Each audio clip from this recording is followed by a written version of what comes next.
Hello and welcome to the show. This is episode 20 of season 2, and this is the one you've been waiting for, folks, your questions answered.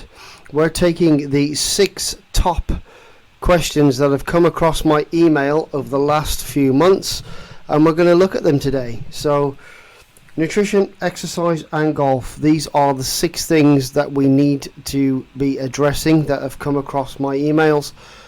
And it's going to be a little bit of a short, sharp show. We're going to quick fire these ones off this week.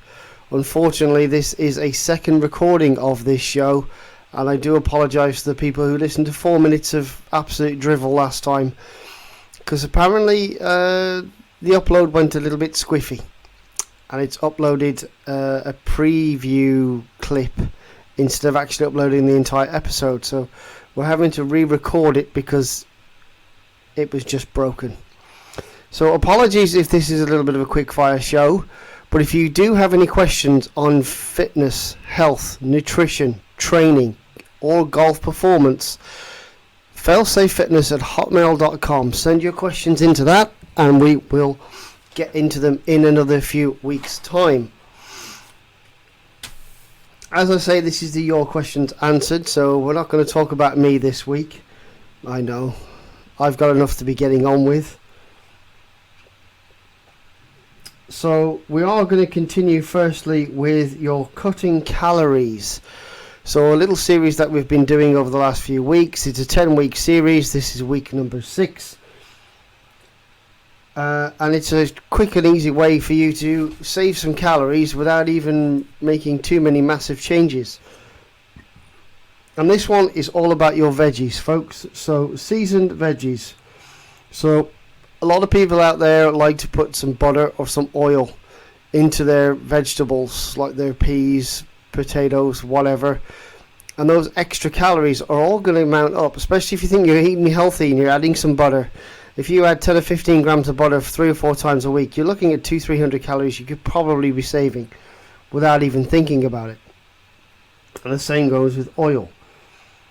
So just by removing the butter and oil, think putting some little bit of dill on your spuds, some chives on corn, maybe a dash more salt into your vegetable water or vegetables is going to bring out the flavour rather than adding, greasy oily butter or oil. And that is your tip for this week. So use some chives and some different things other than butter and oil to flavour your vegetables with. Cracking straight into it then, shall we? Nutrition. They're not in any particular order, but these are the 6 questions that have come across my email over the last few weeks that have been quite interesting and have been the most requested. So one of them is, I'm looking to cut calories,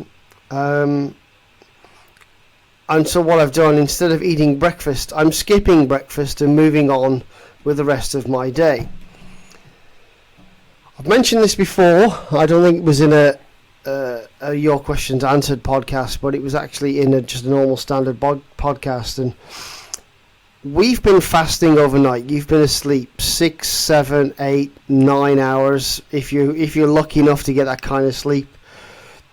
Your body has no fuel. It's been burning fuel all night. It's been using the protein in your body, has been used by your brain to keep you alive. So you really, really, really do not want to be skipping breakfast. Do yourself some overnight oats before you go to bed. Pick yourself up something. You need to eat breakfast. You need to eat it because you need to fuel the system for the rest of the day. And a lot of studies out there have shown that people who don't eat breakfast, people who skip breakfast, actually eat more calories throughout the day because they are hungrier, because they're not satiated enough. Yes, intermittent fasting is great, but if you've been asleep for 9 hours, that's over a third of the day where your body hasn't taken on any fluid, it hasn't taken on any fuel, and then you're going to go and work for at least 3, 4, perhaps even 5 hours before you're actually putting any fuel in your body. You're basically just depleting your body's ability to of energy and nutrients it needs to actually function. So please, don't be skipping breakfast. Go and get at least 15-20 grams of protein into your breakfast. Get some carbohydrates in that system. Get some energy going, and some have those stores ready to go. That's why you're feeling crap at about 10 o'clock in the morning in work, because you haven't eaten. So please, go eat your breakfasts.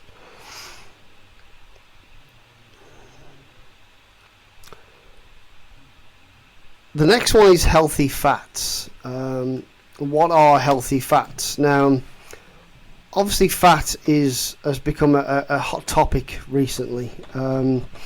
People talk about avocados and eggs, nuts, seeds are all healthy fats, and they are really healthy things to eat. But if you overdo them, they're still fat. So if you're eating 2 avocados a day, you're eating 6 or 8 eggs every day, your cholesterol level is going to go up. There's no doubt about it. So healthy fats are good for your system, and they're basically a set of fats that you need to take on board A, D, E, and K. Those vitamins are fat soluble.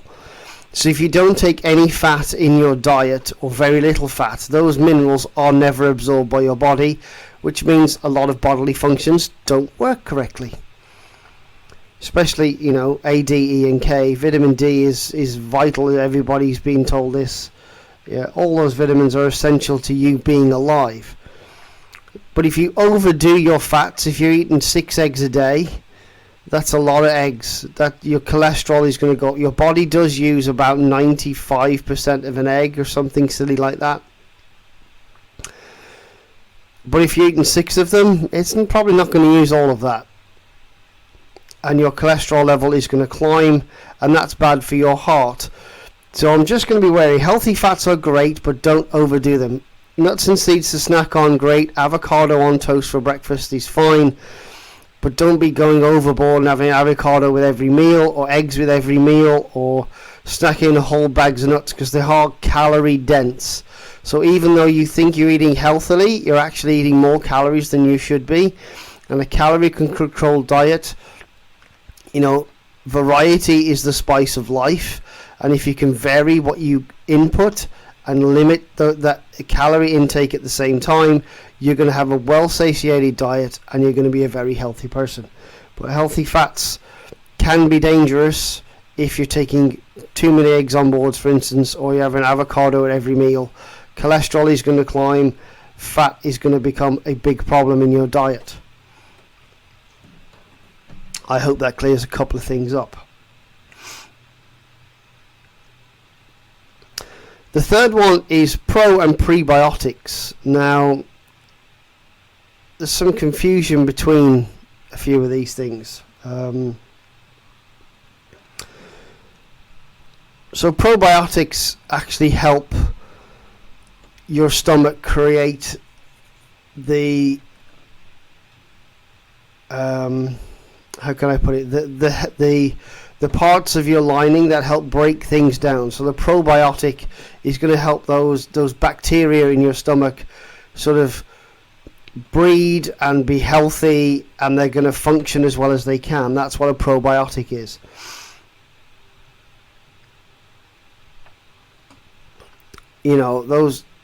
Those functions of pro and prebiotic, so they're going to help you maintain a healthy amount of these bacteria in your stomach.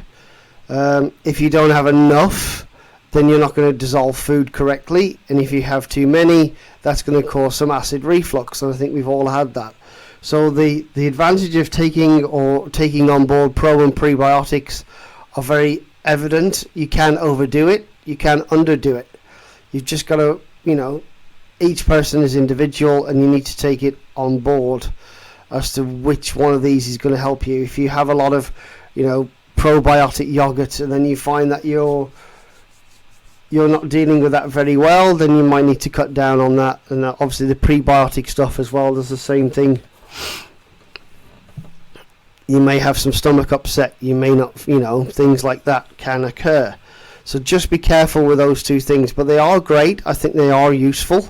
And if you've got a healthy gut is where all your energy is coming from. So whatever food you put in your mouth is getting broken down in there. And pre and probiotics are going to help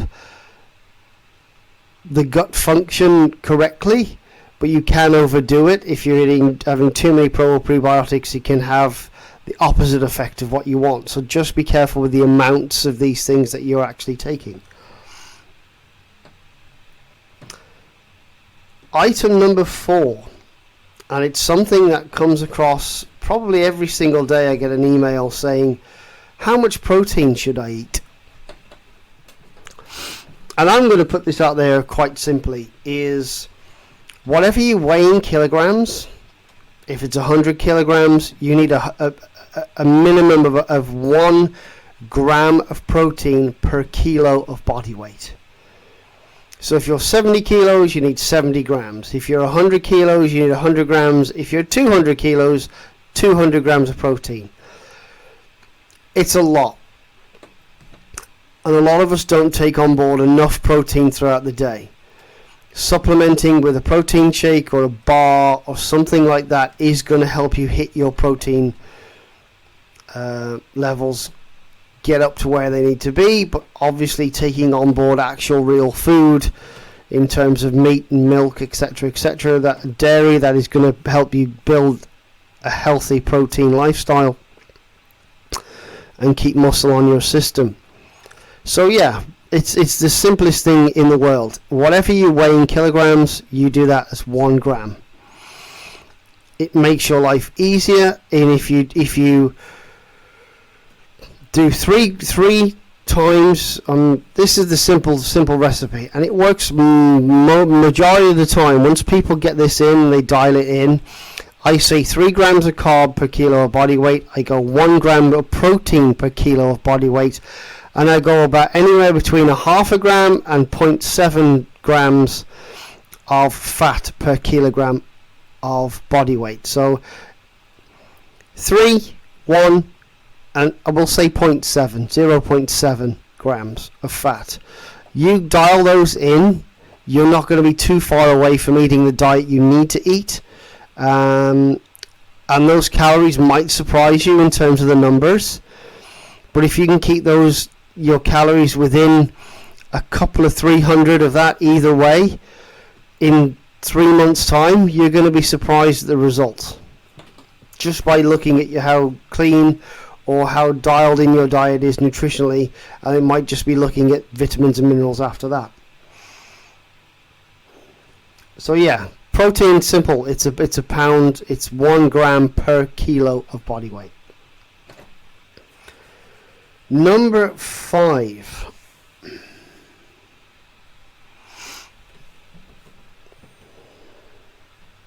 Now this is quite an interesting one, to be fair.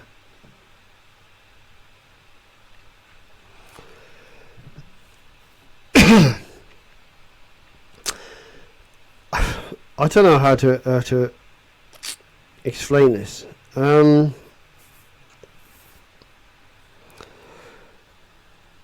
Can switching diets be useful? And I think the person was on that someone in their gym was they were vegan one week, they were vegetarian the week after, they were pescatarian the week after that, and then they were full whatever they want for the week after that.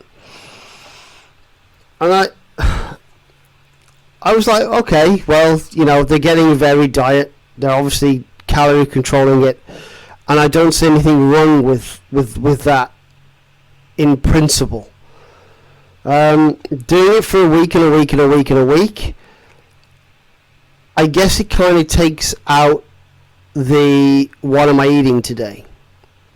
So a few people I know eat, they eat vegetarian for a day, they eat pescatarian the other day, they eat full meat the other day, they're vegan for a day, then they have a cheat day.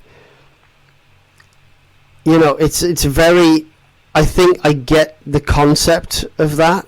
And And a few people have said, I want to do this diet and that diet, and this is something that comes across. Diet is diet. The more varied you can get it, the better. It gives you a broader scope of foods that you like, that you can enjoy, and that you'll eat, and that will give you the sustenance to keep whatever physique that you have. And I think if you have the time and you have the planning and the mentality to do that, so you're going to be vegan for a week, you're vegetarian for another week, you're pescatarian for a week, and then you're just whatever the hell you want the week after in terms of you can eat meat, etc. I think that's a very good way of living your life. I think if you're happy doing that, and the people that are in your life, you know, partner, boyfriend, wife, husband, significant other, whatever, family, are happy doing that, I don't see there's any problem. At least that's giving your family and your immediate people in your household the opportunity to try different foods, try different diets, so when they do leave home or whatever, they can then either choose to continue that life, or they can choose to go down a different path. And I think picking specific diets to do specific things, like people go, I want to go vegetarian, I think meat's bad, and da. Great.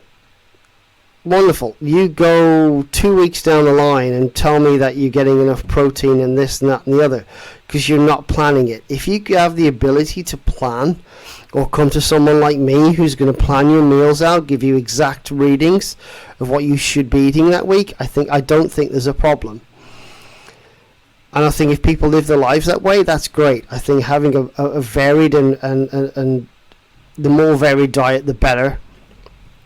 Like I say, gives you more eating options.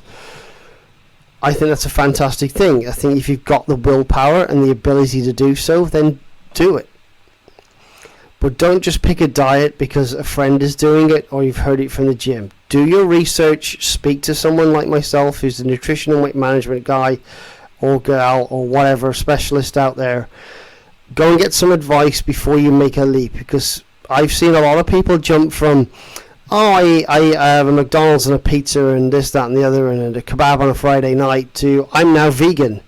And then they're vegan, but they're stuffing so much chocolate down their face, they're going to have no teeth by the time they're 30. Because that's the only way they feel satiated, is by eating high sugar things, because they're not satiated enough in terms of protein. I'm probably definitely not eating enough vegetables as a vegan to satiate their hunger. So they're filling that void with things that are essentially bad, and all the sugar that's getting into the system is going to give them diabetes. And I've seen this happen so many times to people. They've gone from being, I need to lose some weight, I'm going to be vegan, to I'm not losing any weight, and now I'm borderline diabetic. And those are the reasons why. You're not getting enough essential nutrients in your system because you're not eating correctly. You haven't done the math, you haven't done the homework, you haven't prepped and planned meals. You've just jumped in, feet out the frying pan into the fire, and now you're melting. So having changing up your diets week to week is a big thing. If you can plan that out, I think it's great. Month to month, I'd probably accept too. But make sure you do your homework. If you're thinking of changing diets because you've heard this or you've heard that, I say try it. Try it for a week, try it for 2 weeks, try it for 4 weeks. 28 days, try a diet, but make sure you plan and prep. Because once you jump out of the frying pan into the fire and you're completely unprepared and you're going out shopping, you know, vegan and vegetarian specifically are hard. There are a lot of things that you eat in your daily life that have milk, fish, eggs, whatever, meat in them that you don't necessarily realize have got those things in. So it's a lot of hard work, and if you can do it, go do it.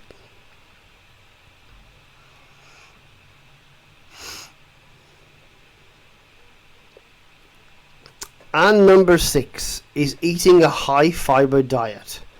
I'm told I need to eat a high fiber diet, high fiber. And I think ideally, you need around 12 to 15 grams, I think it is, of fiber a day. So when people start coming to me, I'm eating 30 grams of fiber a day. I'm like, whoa. Okay, that you're going to have some stools that are going to be very interesting to pass in a couple of days or a week or so. So ideally, a high fiber diet, normal fiber count, 10 to 12 grams, 10 to 15 grams max a day is going to be more than enough fiber for you to eat. I think a really high fiber diet is 20 to 25 grams, no more than 25 grams. You eat more than 25 grams of fiber a day, you're going to have some very interesting stools in a few days' time.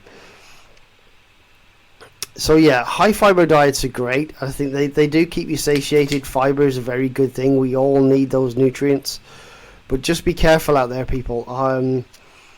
It's great for, your bowel movements, etc., etc. There's a lot of good things in fiber.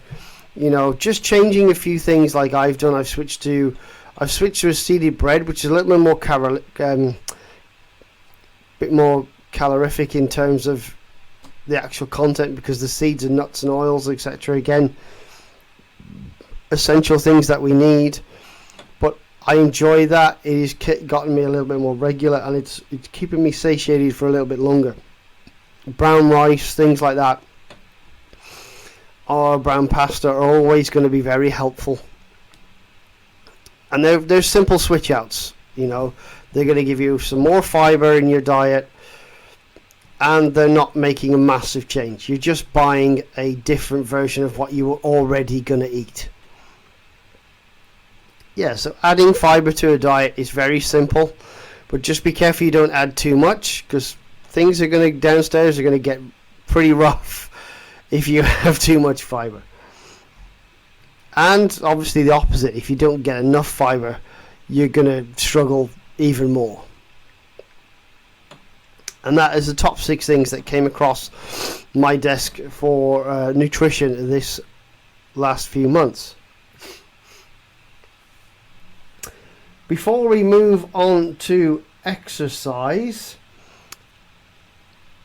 don't forget, everybody who has a lesson with me at Himley Hall Golf Centre, as a client, you will go into a draw to win a putt-out system.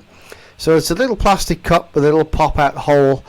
You can pop it down anywhere, whether it be in your living room, on a putting mat, on a putting surface, whatever you like, in your garden, and you can practice your putting. It's a great thing to have in your bag, and it certainly helped me control my putting. And when you hit a putt, if you hit a perfect putt, it stays in the hole because it was hit perfectly. And obviously when you hit a putt and it goes in and it rolls up the device, the amount it rolls back by is the amount that it would have gone past if you'd have missed. So if it rolls up to the top and comes back 3 feet, you'd still have a 3-foot putt left. So it's great as well at helping you pace control your putts. If you do want to win those, everyone who has been a client over the last month will get the chance to win one. And if you do want to win one, it's completely free. You just need to buy yourself a session with me, and the draw is made on Instagram and Facebook via Himley Hall and the Failsafe Fitness handles. You'll see the results on there. Moving on to the 6 things that have come through for exercise. Now this one is great. I love this one.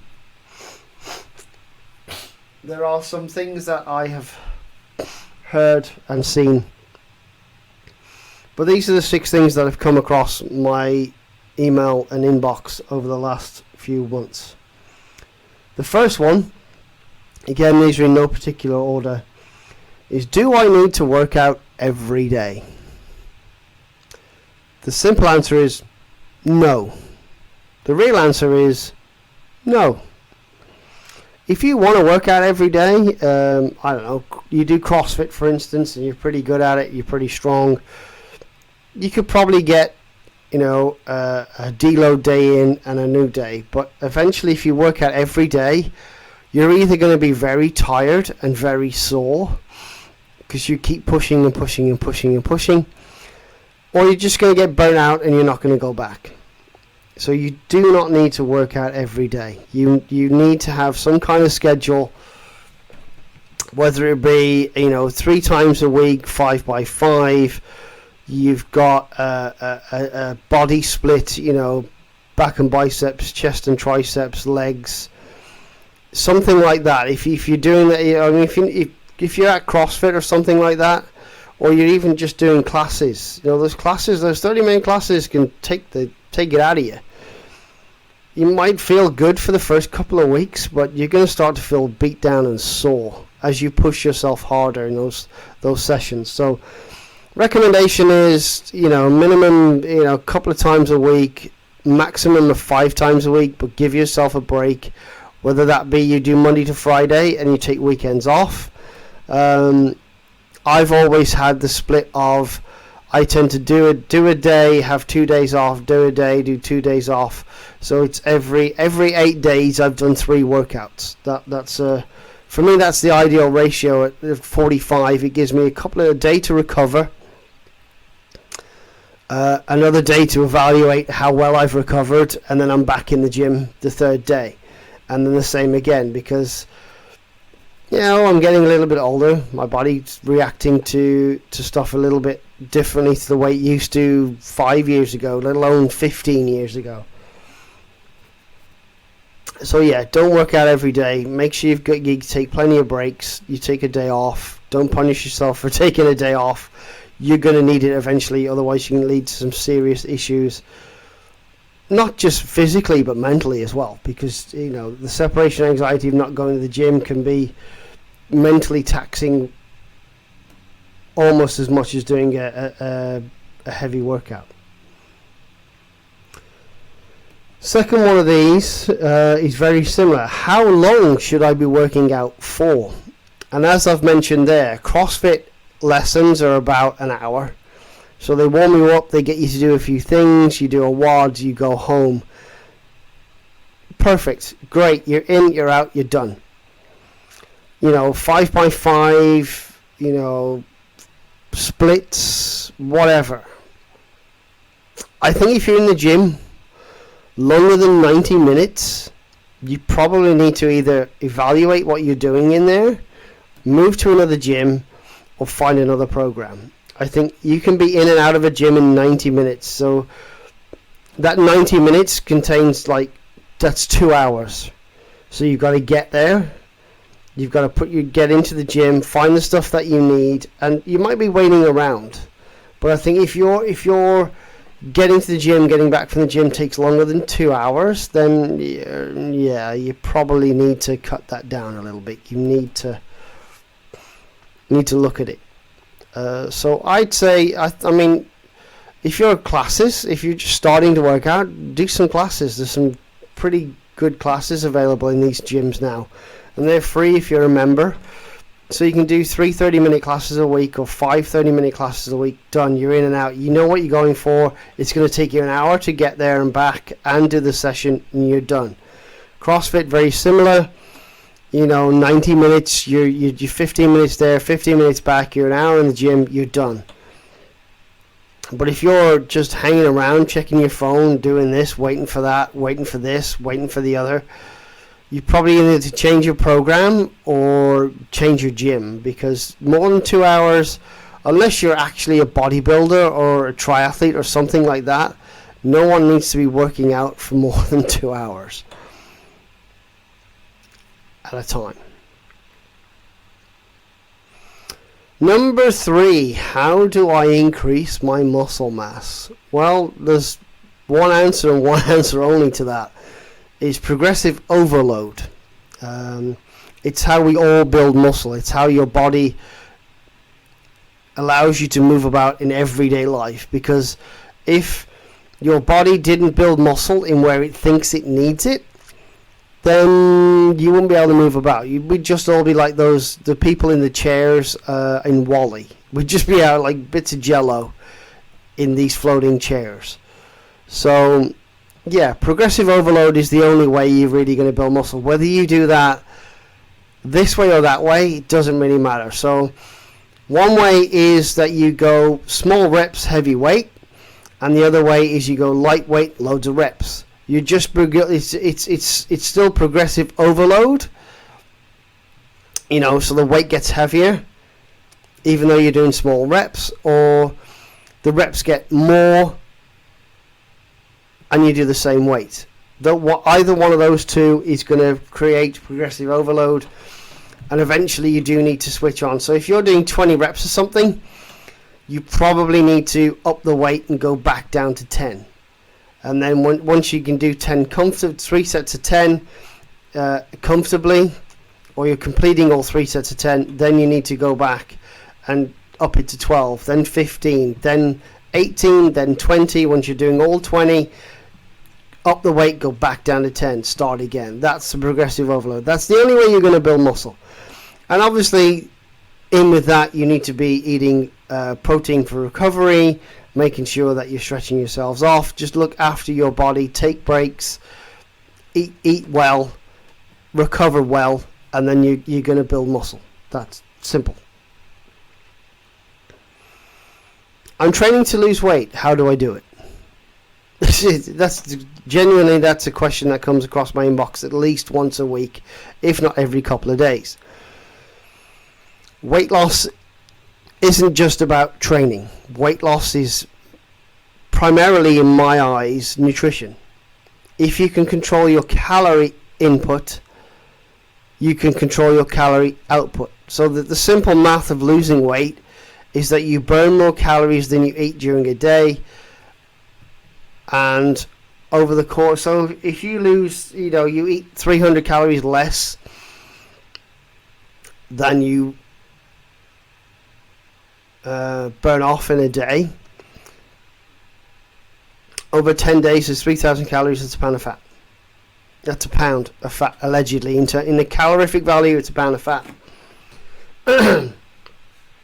Over 30 days, that's 3 pounds. That 3 pounds is 1.5 kilos off the scale, and that's a pretty reasonable amount to be losing on a steady progress. If you lose it all at once and you're not eating, so you go to one of these stupid 500 calorie, 1,000 calorie a day diets, and I've had GPs recommend this. Oh, just eat soup, potatoes, just eat 1,000 calories a day, you'll be fine. No, you won't, because 1,000 calories a day is not going to give you the right nutrition. The vitamins, the minerals, the protein, the fats, the carbs that your body's going to require just to move about. It's advice that I've heard. I've actually had people tell me that their GPs have said eat 1,000 calories a day. Long term, short term, maybe not going to be, a bad thing in their eyes. But that short term is just going to create a long term craving. So they go from eating 3,500, 4,000 calories a day to 1,000. They're 3,000 calories less than what they were. And with their BMR, they probably need at least 2,500 just to maintain function.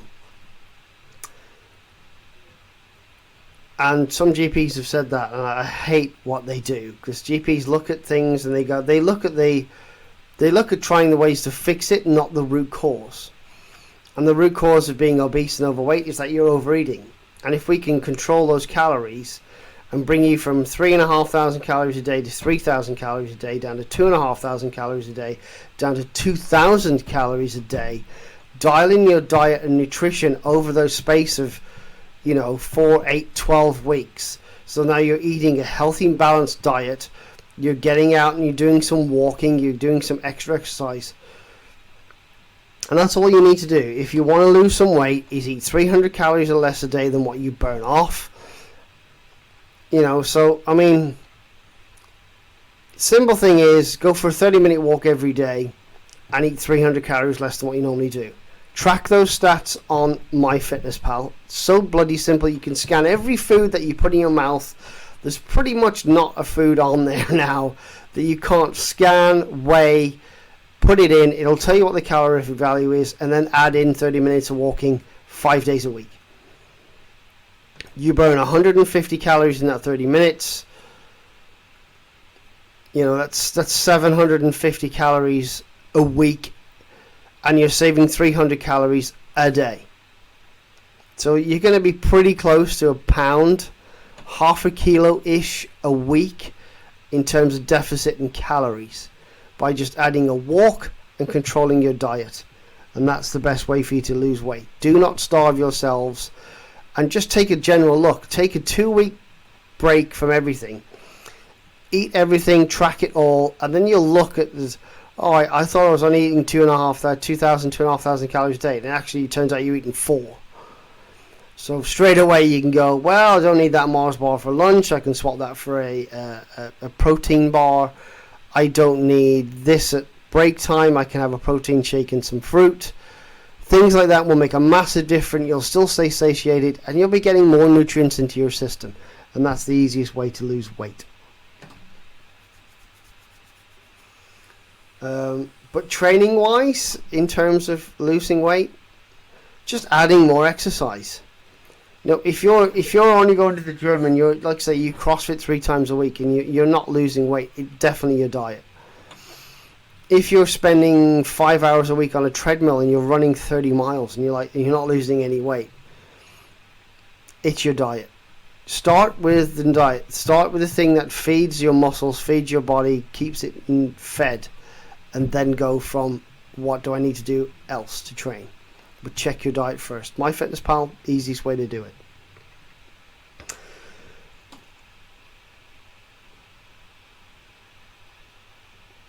The other one that leads into this is how much weight should I lose? I don't know. I weigh this much. How much weight should I lose? I don't know. How tall are you? So if you're 6'6" or 7 feet tall, and you weigh 15, 18 stone, do you play rugby? Are you a big person? I'm 700 pounds. I don't know. People send me this. How much weight do I need to lose? I don't know. How much weight do you think you need to lose? It's a weird question, but it comes across my emails all the time. And the healthy situation is, if you lose a kilo a month, doesn't matter how big you are, 1 kilo a month, 12 kilos a year, it was 25 pounds, 25, nearly 30 pounds a year, is a lot. You can lose 50 pounds in 12 weeks, but not if you weigh 90 pounds, you won't. But if you weigh 900 pounds, you probably lose that in a day. So, healthy-wise, a kilo a month is a very healthy way to lose weight. 250 grams doesn't sound like a lot. But if you can lose a bag of sugar, which is normally a kilo, lose a bag of sugar a month, you're on the right track and you're doing everything right. That's as sensible an option as I can give you. Because those people who say, I weigh this much, how much do I need to lose? I don't know. I don't know anything about you. Medical conditions, food allergies, your height, your exercise, your daily routine. I don't know any of that. Until I know that, I can't even guesstimate what is going on in your own life. But a kilo a month is a healthy way. And if it goes up and down, you lose a kilo, you gain 300 grams. You lose a kilo, you gain half a kilo. It's healthy. That's just the way life is. Your body's reacting to things that you eat. If you track everything that you put into your system, like your car, you don't turn up at your car one day and decide, I'm going to put diesel in today because diesel runs more. Well, it won't run on a petrol engine. So think of your body as a car. If you're going to put pizza and kebabs and Burger King into that engine, into that fuel tank, then that engine is eventually just going to get clogged up full of crap and not going to work. But if you feed it with ultra premium, high quality, dense fuel, multicolored veggies, plenty of protein, and essential fats, you are gonna feel better, have more energy, and fuel that system correctly, and that car is going to last you, that engine, your body is going to last you a very long time. Sixth and final one, and it's again something, what do I do about DOMS. Now, DOMS, we all know, delayed onset muscle soreness. We've all been out there. I think we've all definitely been in the gym and we've overdone it on leg day and then gone, I'm not doing leg day again. Or you've overdone it on bicep curls, or you've gone for a run and you haven't run for a while, and it's taken 2 or 3 days for you to recover. So the easiest way to do it is make sure that you warm up, and I warm up all my clients dynamically. So no static stretching before you start. I want you to do some dynamic movements, some lunges, some squats, some rotations, things like that are going to help stretch the muscle and build the engine, rev the engine up before you exercise. After exercise, static stretching, I start from the ground up. So ankles, calves, quads, hamstrings, lower back, abs, chest, arms, we work that way up. And then obviously getting in some quality protein and so again some quality fuel into the system after a workout is always going to be beneficial to help your body recover. Plenty of protein is always good. And that's pretty much all I can tell you about today. I mean, if it lasts for 3 or 4 days, then you probably need to A, evaluate whether you have actually hurt yourself, and B, evaluate the program that you're on and is it going to be worth it? Because if you continue that way and you're still sore walking into the gym 3 days later, you might want to take a lower weight day, because you're eventually, something's going to break, either mentally or physically. You're going to break down. So delayed onset muscle soreness, make sure you stretch, warm up dynamically, static at the end, and make sure you get plenty of vitamins and minerals and protein in the system inside an hour or 90 minutes of that workout to help you recover. Moving into the final part of this show then, and it's going to be about the 6 questions that I come across my desk daily with you golf guys and gals out there. So the first one that came across was fundamentals. A lot of the people I'm dealing with at the minute are 50 plus. They're trying to get their handicaps down. They've played for 20, 30 years, and they were taught very differently. They were taught very similar to the way I was taught. So it's all positional. First parallel, second parallel, impact, and then follow through. It was very positional golf, which is great, but in the modern world of golf, is all about speed. Ball speed, club head speed, launch angles, all those things like that.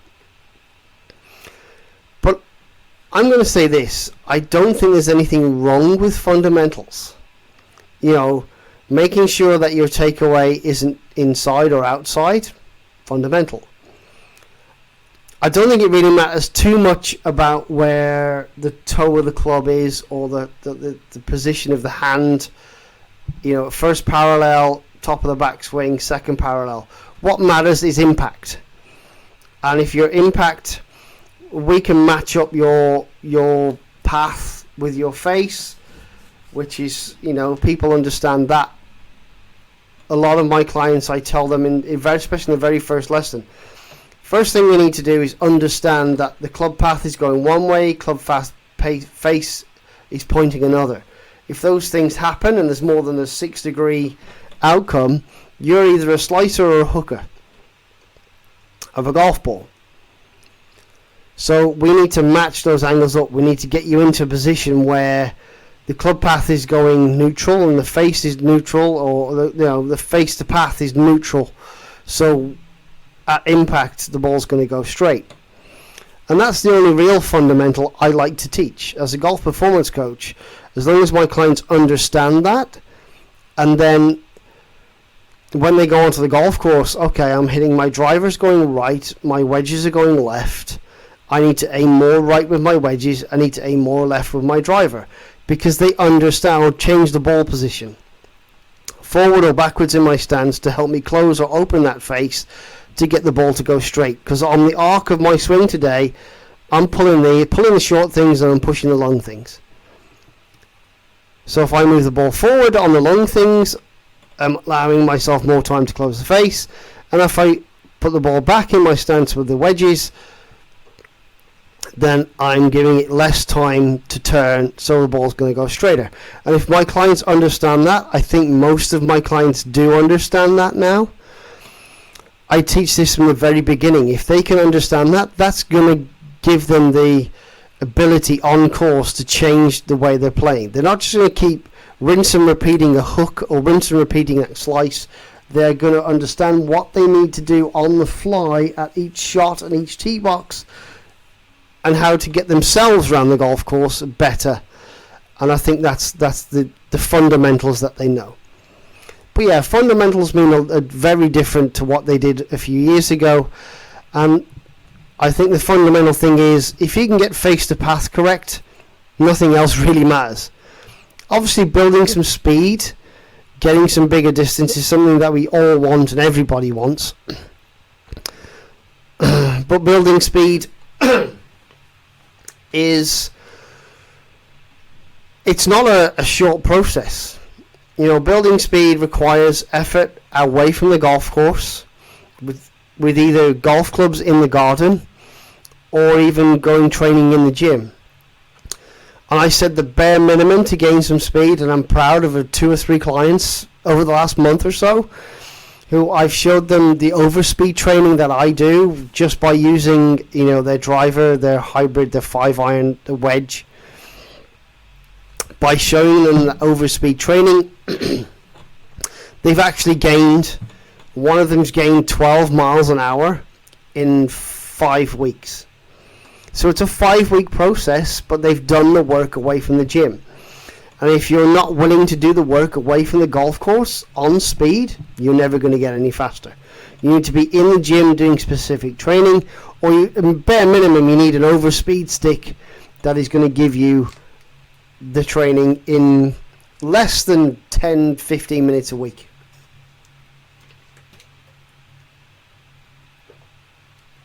The second question.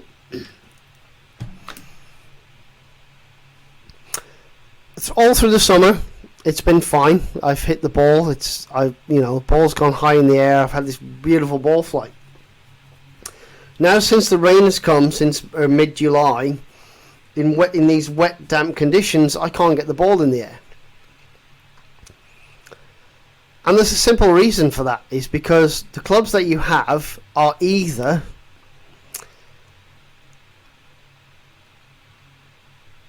very narrow soled, and the hard conditions of the ground has been helping that sole bounce you into the ball almost like a range mat, and that's why you've been getting this ball flight, because you've been getting away with poor strike. Or they have these super thick soles and they're ultra forgiving. So the ball was the same again. Ball was being bounced into the ball, but because of the way the clubs are designed, they're launching them anyway. Now in these wet conditions, you're just digging into the turf and you're 2 inches behind the ball, whereas before on the hard conditions, similar to a range mat, you were getting away with it. So getting the ball in the air is all about compression. And obviously the easiest way to tell whether you're hitting your irons well is quite simply the first 2 grooves on your irons when you hit your shots shouldn't have any grass on.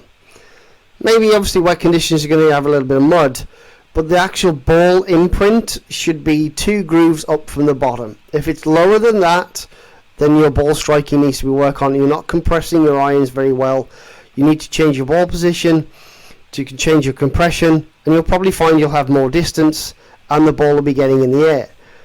But if you're not getting the ball in the air, just check your strike. If you've got really thick, clunky irons, you've probably been getting away with a lot in these hard conditions, so you just need to change your ball position.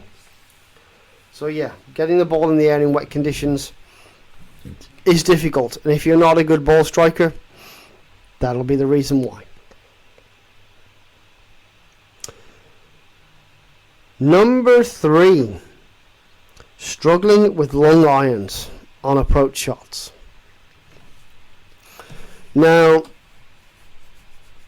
I'm quite a short guy. I generate a little bit of speed. I'm quite strong. But as you get older, you don't quite have that speed.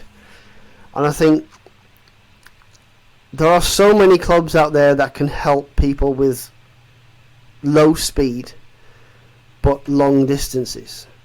Hybrids, 9-wood, 7-wood, those things, even some of the UDI irons can be fitted for people with slower swing speeds but give them more distance. So you need to really question your ego.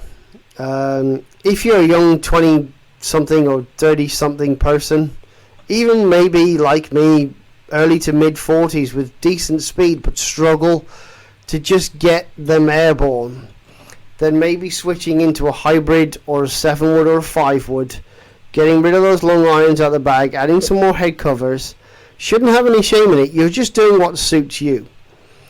So you need to go and get a fitting, get yourself looked at, and take your ego out of it. Because if you've still got a 3 and 4 iron in the bag, but that 3 and 4 iron goes less than your 7 iron, you don't need those clubs in your bag anymore. You need to go and buy yourself a hybrid or a 7-wood and get the most out of that. So you're still getting that 180, 200 yard distance out of those clubs that you were getting out of your 3 and 4 iron 10 years ago. It's more to do with ego, especially the male ego, than I'm struggling with those irons. If you have the speed, it might just be a case of we just need to change a little bit of technique, maybe ball position, get you compressing that iron better. But if you're really struggling with your long irons, as I know most people out there are, go switch them for hybrids and 7 and 9 woods, and you'll transform your game overnight. That simple. Number 4. My short game sucks. So in and around greens, 15, 20 yard chips and pitches, I'm blading them, I'm sculling them, I'm not even reaching the green. And this is the reason why in 2022 I started my short game sessions. I then went full-time coach this year in 2023. My short game has always been reasonably good. And similar to the long iron issue, the short game issue could be, what clubs are you using to pitch around the greens with? I'm very much a Lee Trevino guy. Lee Trevino, well known for his ball striking, and he has a policy of the closer he is to the green, the less loft he'll use.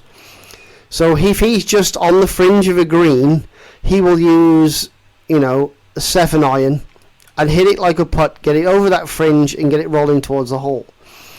If he's about 5 yards off the green, he'll use an 8 iron. 10 yards off the green, he'll use a 9 iron. And then 15 plus yards, it'll be a pitching wedge to carry the crap and get it rolling towards the green. And if you do that, 7 iron when you're next to the green, 8 iron when you're 5 yards off the green, 9 iron when you're 10 yards off the green, and pitching wedge from 15 yards further back, you will understand that loft is just carrying it to the green, and you want it to get it rolling. Once it's on the green, get it rolling towards the hole as quickly as possible. So the other thing with short game is I see people trying to hit those 3, 5, 10, 15 yard chips and pitches like they're hitting a full iron. No. If you're struggling around the greens, the first thing I teach anybody who is struggling around the greens is don't ever use your sand wedge because there's too much bounce on it. So we're talking pitching wedge, 8, 9 iron. Put that behind the ball, stand it up on the toe, so lift the heel of the club off the ground. So there's a good ½ inch between the floor and that. Go down the shaft of that club, hold the grip, and then hit it like a putt. I showed someone this the other day, because I'd seen him blade it through the green twice, and I thought I can't watch this anymore. So I said, look, here's an easy tip: stand it up on the toe, hit it like a putt. And he hit a couple while I was there. I was greenkeeping at the time, and I saw him about 4 or 5 holes later, and he said, that's transformed my chipping, and this is going to transform your chipping. So if you're struggling to pitch and chip, don't hit it like a pitch and chip. Stand it up on that toe, get a little bit of space between the heel, and that toe will glide through. You're adding loft to the club, it'll glide through the grass much easier, and hopefully help you out. Number 5, my putting sucks. Pace is bad, line is bad. Help. Simple drill. Easy drill. Go to your putting green at your golf club and either take 8 golf balls or 8 tee pegs. Maybe 12 if you've got them. Put those tee pegs down about, so I'm going to say a grip, so whatever your grip is on your putter, put that on the floor, put your tee pegs in a square, walk about 8-10 paces, and then make another square, and just putt between those 2 squares. Once you've holed, and I say hold in general, once all 3 putts are in that square, walk away. And do that 2 or 3 times a week when you're playing. Or do it at home in the living room, in the landing, in the garden. You'll find after about a week or 2, doing that 3 times a week, your putting will be better. That's the simplest tip I can give you.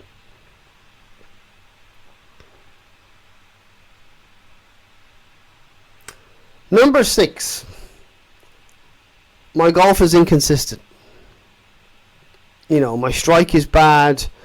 I can hook one day and hook it off one tee, pull it and slice it off the next. And this goes back to the fundamentals.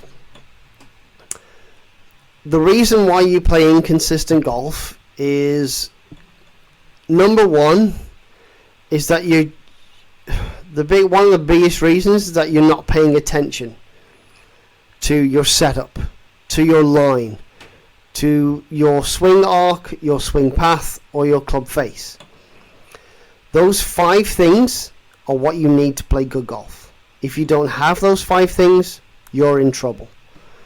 So you need to understand your swing path, which way the club's going. So if you hit a big slice and then you hit a big draw, you've probably either moved the ball farther back or moved it farther forward, or you got the face open or you got the face closed. You've got you need to pay attention on your setup. So are my feet straight? Is the club to target? Is my feet to target? Are my shoulders to target? If that's all doing that and your ball is towards the front of your stance and you're hooking it, bring it back. Inconsistent golf is mainly caused by the people who are inconsistent in their setup, inconsistent in their knowledge of where I hit the ball, how I'm aiming, having a routine behind the ball. So what I'm going to say is you need to, firstly, the best way is have a routine. My routine, and I'm going to go through it now, is I walk up to my ball. I will check what yardage I have. So it might say 125 yards, for instance. I'm going to look at the lie.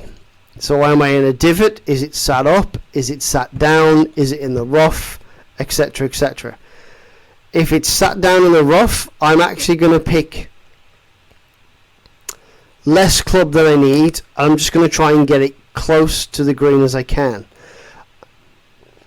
Depending on how much grass is behind the ball. If the grass is going towards the hole, it's probably going to be a flyer. I'm going to need less club. It's going to glide through the thing. I'm going to pick a club that's going to do that. I'm going to check the yardage again before I pick the club, because sometimes Swing Arcos, Garmin, they lie to you. You walk up to your ball, it's 125. You pick a club, which for me it's either it's a good 9 iron or it's a chippy smooth 8. And then you hit that shot and it's 10 yards over the green, because it's not 125, it's 105. So always give whatever you're doing the chance to catch up. Check your yardage twice, check your lie, then pick your club. I would rather hit more club, softer, with more control, than less club, harder, not knowing how it's going to come out. So take those into account. That's the way I play golf, and that's the way everybody should play golf. You should assess your lie, check your yardage, know what yardage your clubs will go, and then understand, okay, there's a lot of grass between the ball and the face. I'm going to take an extra club swing, softer, but that hotter face from the longer club is going to get it out. Or, oh, it's a bit of a flyer lie, I'm going to take less club and hit it the same, and it should get there. And that, ladies and gents, is the end of the show. I hope you've enjoyed that. Those are the 18 questions that have come across my desk over the last few weeks. If you do want to send anything in, want to ask anything, failsafefitness@hotmail.com. Go to failsafefitness.weebly.com to take a look at the blog. Thank you for listening. Please like, subscribe, and share with your friends. If there's anything you need to know, fitness, nutrition, or exercise, or golf, anything, send them to me, failsafefitness@hotmail.com, and we'll do one of these in about another 6 or 8 weeks' time, towards the end of the golfing season. And we'll go into some things that I think over the winter you could be doing as well. Thank you for listening. My name has been Michael Joshua. I hope you've enjoyed the show. See you again next week. Bye bye.